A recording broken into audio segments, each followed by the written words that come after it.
Hello and welcome to the program. I'm Simisola Atikun. Lawmakers in the country have proposed a single 6-year term for presidents and governors to reduce campaign costs and enhance governance efficiency. This development came into effect after a group of over 30 lawmakers in the House of Representatives, under the aegis of the reform-minded legislators, sought constitutional alterations to provide for the rotation of executive powers among the 6 geopolitical zones. Against this backdrop, the lawmakers are also seeking to amend the constitution to provide for a single tenure of 6 years for the president and governors of the Federal Republic of Nigeria. According to the lawmakers, this move would lead to reduction in government spending, eliminate wastage, and bring about efficiency in governance and national stability by providing a single term of 6 years for the president and governors.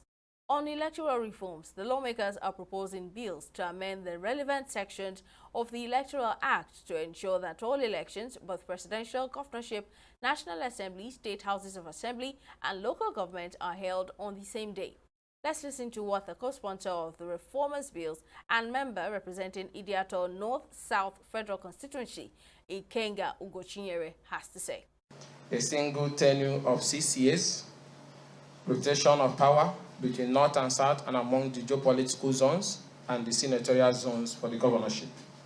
And also single tenure for the presidency and single tenure for the governorship 6 years, removing the billions we spend in re-election and the uncertainty it brings to our electoral process, plus the corruption it also brings. And also, we are seeking for all elections to be conducted in one day, reducing the cost of conducting election, getting more citizens involved on election day, and reducing to the barest minimum the possibility of rigging, because you will have those interested in the presidency, in the governorship, in the state assembly, in the national assembly, in the local government, all turning up to vote for their different candidates. Each of the polling units will be populated, and that can help to provide a lot of defense. You also will agree that at different times our interests could differ. Some persons would want to travel home because they have a candidate who wants to contest for probably the House of Assembly. And the other elections won't have anything to do with them, they don't bother. So if you aggregate diverse interests, you would find out that voter turnout would definitely improve. Well, let's now get reactions. Public Affairs Analyst Dayo Akintobi joins me on the program. Thank you for making time, Mr. Akintobi. In an effort to reduce government spending, eliminate waste, and improve governance, efficiency, and stability, more than 30 lawmakers have recommended a single term for both president and governors of the country. What's your assessment of this proposal? Well, it has its pros and its cons. It has the good and the bad. I mean, when you look at the idea of a 6-year single tenure, it has the merits of it is that the person in power, the incumbent, will be able to concentrate without worrying too much about re-election. Because, you know, the first duty of the politician is to get elected. His second duty is to get re-elected. So if he doesn't have to worry about re-election, he can focus on the whole 6 years. Look, for example, this 4-year tenure we're running. At the end of 2 years, by the third year, they are politicking already. So effectively, that 4 years, there's only 2 years of work to be done before they start running for re-election again. So that won't be an issue with the 6-year tenure. However, the downside is that if you've got somebody in there who's not doing well, as opposed to being able to replace the person after 4 years, you are now lumbered with the person for 6. So you have an extra 2 years of bad governance to deal with. So yeah, it will save costs because the cost of organizing elections are prohibitively stratospheric. So if you only do one instead of 2, you save a lot of money and you also save a lot of stress. But like I said, the downside is that if you're in a situation of bad governance, you have much longer to deal with it before you can actually replace the person. So my sense is that a 4-year with 2 terms, the advantages of that outweigh a single 6-year term. I know we'll save money and things like that, but I think for the democratic process, I think it's important to interrogate or to examine scorecards more frequently. In fact, if not for the fact that they will be complaining that, oh, we didn't have enough time to complete our projects, which is what they say about 4-year term. They say by the time they start, they are not able to complete everything on their manifesto. They need extra time. If not for that, I would say even every 2 years, really, that the shorter the tenure, the better, even though it means organizing more elections. But I think we need to be able to check their scorecards more frequently, hold them to account more regularly. If you're doing it only once in 6 years, that increases the possibility for atrocities, for corruption, remember, the president is doing only one term. He has nothing to lose. He doesn't fear re-election. So what stops him from doing whatever he likes? In the 6 years, he can favor his own people. He can favor his own region with projects. He can favor his cronies, his family, because he has nothing to lose. If you are doing 2 terms, you still have the worry that, if I mess up, they may not re-elect me. We've seen it in Nigeria, in this fourth republic, fourth democratic dispensation. We've seen it to where some people have not been re-elected. After all, we had a president who ran and who lost. After a 4-year term, he ran for re-election, he lost. We've had many governors who've run and lost. So imagine if they don't have a second term to contend with, how do you keep them in check? The thing that they really worry about is if I don't do well, I may not get re-elected. So that inspires them to at least try and achieve something. So I worry that this one term, 6 years, it'll make them autocrats. For those 6 years, they'll be able to do whatever they want because they have no fear. What is the fear that will be keeping them in check? Oh, impeachment, right? Impeachment. Well, most of them have their houses of assembly or the House of Rep or the Senate. They have them in their pocket anyway. So impeachment is not a real threat in the democracy of Nigeria of today. So I think the bigger worry for them is this notion that they may not get re-elected. So for that reason, I still support that 2-term, 4-year tenure. If we can do 2 terms of 2 years each, or 4 terms of 2 years each, where every 2 years we call them to account, I think that would be even better for our democracy, if not for the logistical nightmare and the expenditure of conducting elections so frequently.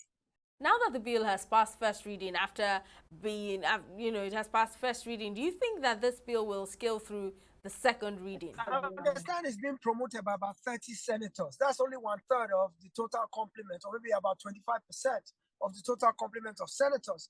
Whether they'll be able to get enough senators backing the initiative, I'm not too sure. The thing is that, truth be told, a single 6-year term for the president is not a wholesale enough reform of the political system. I think if they had lumped it together with other reforms as opposed to trying to sell that one alone, why didn't they add to it the recommendation of one single House for National Assembly? Why didn't they lump it with a change in the tenure of our assemblymen? Why didn't they reduce the size of governors? Why, if they try to do a wholesale reform of government, perhaps not just a constitutional amendment, but a complete rewriting of the Constitution, they might have had an easier time selling it, especially to Nigerians. I think that by just trying to do this one thing by itself alone and try to pass it on its own, it may pass second reading, but I don't think it will see the light of day at the end of the day. Because remember, you still need a constitutional amendment to do it, which means that you've got to have majority in both houses of assembly, and you've got to have 2/3 of the 36 states of assembly, which means 24 states. The House of Assembly of 24 states have to pass it after the House of Representatives and the Senate have also passed it. So it's got a long way to go. It's a long shot.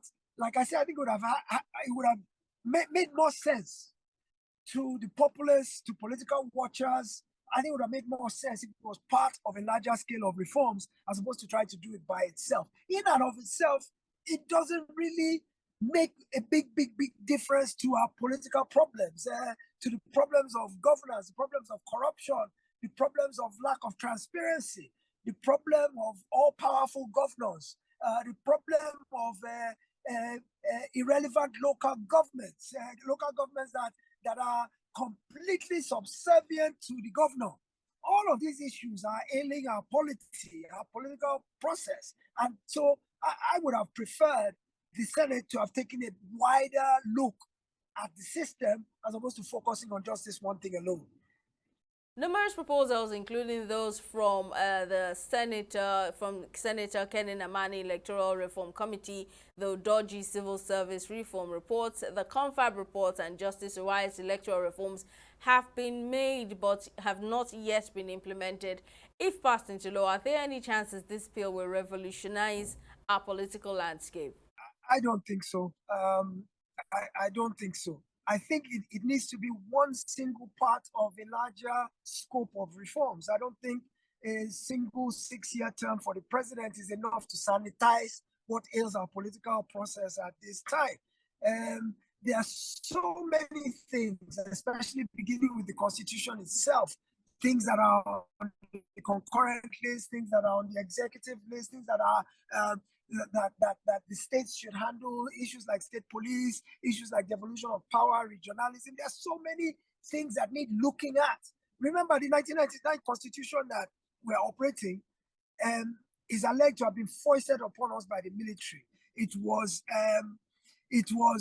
how should I say, it was taken, it was called from the earlier constitution we had in 1979, which was also a military constitution, which was copied from the American Constitution. So there are a lot of problems with that constitution in terms of our own unique attributes as a people. So if we are looking for wide-scale, wholesale political reform, I don't think the single scope or the single spoke of changing the tenure of the presidency will bring radical change overnight, where all of a sudden everything will be honky-dory. I think we will still have problems. We will still have, even if you have one 6-year term president, you will still have governors who subsume the local government. I mean, if you look in Nigeria of today, all 774 local governments, all 36 states, there's not one single local government that has one single councillor from the opposition. Every single local government chairman is from the same party as the governor, and all the councillors are from the same party as the chairman and the governor. So tell me, when there is no opposition in power at the local council level, how is governance going to function competitively to the benefit of the common man? So if all of a sudden now we have a one 6-year term president, how is that going to change things at the local government level? I think we need larger scale reform, not just one single issue. I think we need to go to the root, to the foundation, which is a contraption that's ill-conceived and ill-erected.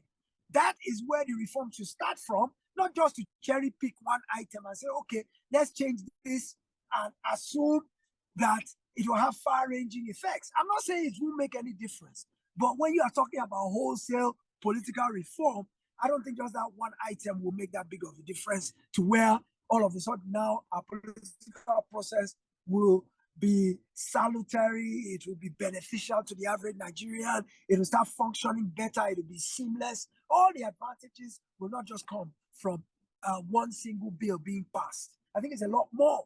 That's why I said at the beginning that I wished they had lumped together a lot more contentious issues as opposed to just one.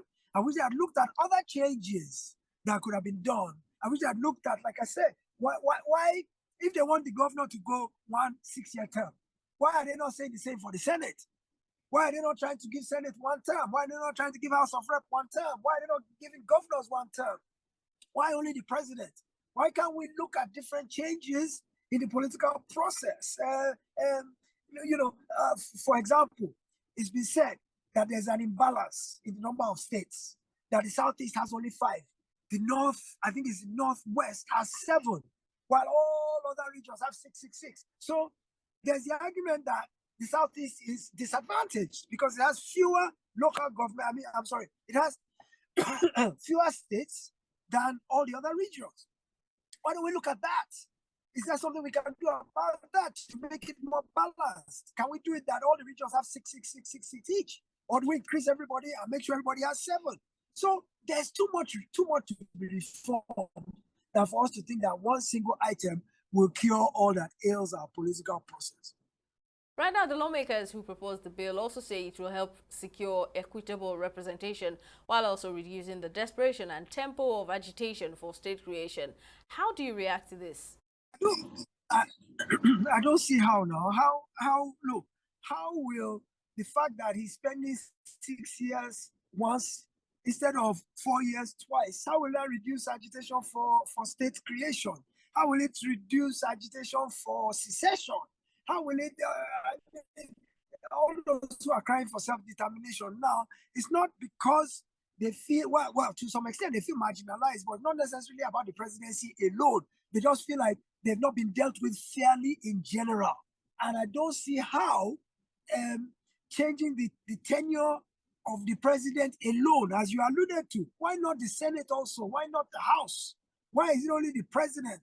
So the one thing I can say that a single 6-year term will do is that, yeah, it will reduce cost, but it may increase autocracy, because the man has not, the man or the woman who is in the office has nothing to be afraid of, no matter how they perform, since they are not coming back again. I think that's the biggest consideration that we should all take a look at, as opposed to what are the advantages. I think the advantages are minuscule. I think it's speculation to say that it will reduce tension. I think it will increase tension. It will increase agitation and desperation, because now it's only one person that's going to be there for 6 years. I mean, those who lose now, look at Atiku and Obi, who lost in 2023. They're already planning towards 2027. It's not that far away. They know that after 2 years, politicking will start again. So in 2025, which is next year, politicking will start. So they are not as desperate, because they have a chance to go again after 4 years. When it's one man in 6 years, I think it will ramp up the degree of desperation, because it's more or less a winner lose all. If you, by the time 6 years go and this man has left, in 6 years, people can forget you. It's hard to remain in the public eye in 6 years and remain relevant to the point that you cannot run again and still have a decent chance. But if you lose, you can stay in the news for 2 to 4 years and have a credible run again after 4 years. People will still remember you. So I think it's speculation to say that a 6-year single tenure will reduce desperation for office. It will reduce agitation for various dividends of democracy. I think there's an over expectation of the advantages that this thing will bring. Well, the bill also seeks to introduce 2 offices for the vice president, assistant vice president, and minister in charge of the economy. Is this even feasible rather? That's just job for the boys. You don't need 2 vice presidents. The only job of any vice president is to be standby in case the president is incapacitated. End of story. You don't need one to be substantive vice president and then another one to be in charge of the economy. The last one under Buhari was both of them together in one, and what did he achieve? So what I'm saying is, you can put vice president in charge of the economy, but he's still not going to be the one running the economy. He's still going to be the minister of finance. He's still going to be the FIRS chairman. He's still going to be the CBN governor. Those are the technocrats who run the economy. So even if you put the vice president in charge, he's just a political figurehead. He doesn't have any substance. He's in an advisory role. He's not the one actually pulling the levers of the economy, even if you put him in charge of it. So I just think having 2 vice presidents is superfluous. I think it doesn't bring anything to the table at all, because you can see that those who are wearing both roles now, because as it is, our constitution makes the vice president the substantive head of the economic management team or something. I think National Economic Council. The vice president is in charge of that. And that body comprises all the 36 state governors, FIRS chairman, minister of finance, and all the key people who are the ones running the economy. So all the vice presidents have had that role, and I don't hear anybody complaining about whether they did it well or they didn't do it well. And at the same time, they are the ones who are on standby in case the president is incapacitated. I don't think you need one person separate to be standing by or representing the president and functions when the president can't be there. and then standing by if the president gets incapacitated, then you have a separate person for the economy. They say, well, the purpose of two vice presidents is for regional balance, that if the president is from the south, the first VP can be from the north, and then the second VP can be from the middle. I think it's hogwash, really, because as it is, the real balance is created when you have a president and a vice president. So one is from north, one is from south. That's the balance. By the time you include a third one, you are encouraging imbalance, because then every other person from all the other remaining three regions too will agitate now. So how do you rotate it? How? So I'm not sure. I think it's just job for the boys, this notion of, I mean, I saw the reasons they gave for it, but they all sound frivolous to me. I'm not persuaded that this notion of having two vice presidents is best. I'm not persuaded. Well, Mr. Akintobe will continue the conversation after this break. The program will continue shortly.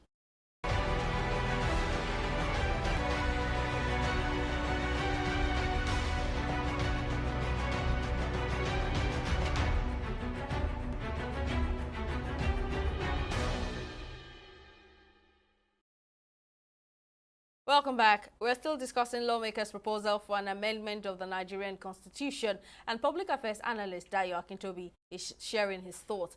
Now, does the introduction of this bill mean that the legislature will move more quickly to enact this new bill, even given that local government autonomy has been an ongoing debate for some time now? Well, see, the real big problem, and this is why when the president his Democracy Day speech on June 12th, when he was talking about the gains of democracy and all the way back to 1993 with the June 12th election with late MKO Abiola and all the gains we have made to this point, 25 years of unbroken democracy and so many other laudable achievements in terms of democracy. But he conveniently glossed over the shortcomings, among which is this issue that we, the electorate, are still not connected or involved enough to the extent that democracy is being practiced properly in this country. And what do I mean by that? I'm flowing off from the question you asked. And the way I look at it is that it shouldn't be up to the senators as to whether local government autonomy is passed or not, right? It is something that the people have clamored for, and that's all that should matter. It shouldn't be up to the senators or the House of Rep as to whether they want it or not. What they should all do is go back to their constituencies, go and hold town hall meetings and consultations with their people. And I assure you, there's not one single person in Nigeria who you ask as a citizen who say they don't want local government autonomy, because we all recognize the fact that the local government is the closest to the people. It's the one that deals with the issues that matter to us most on a day-to-day basis. Our roads, our gutters, street trading, markets, primary healthcare centers, primary schools, our environment, waste management, all the things that affect our quality of life.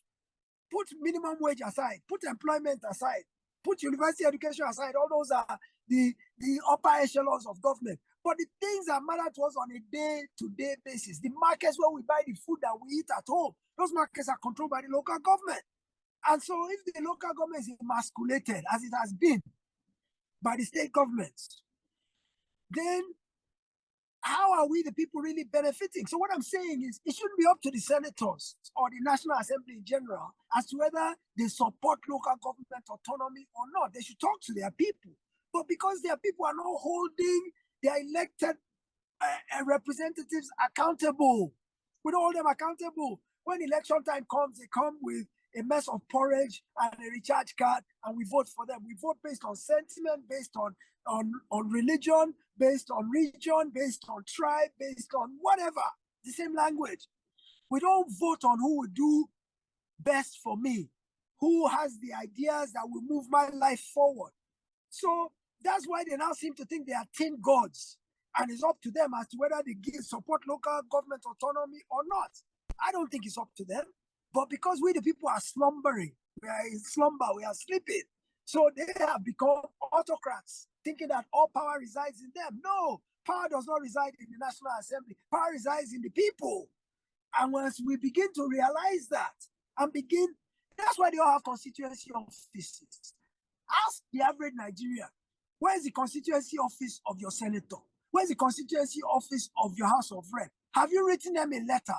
Have you ever given them your point of view? The only time we know constituency office of our elected representatives is this coming weekend when we want to go and get Ileya meat. When we want to go and get Ileya meat, that's when we remember that they have constituency offices. But the reason the constituency office is there is so that they can engage with their public. But we don't take advantage of it. Do you, who I'm talking to now, Sydney, do you know the office of the constituency office of your rep?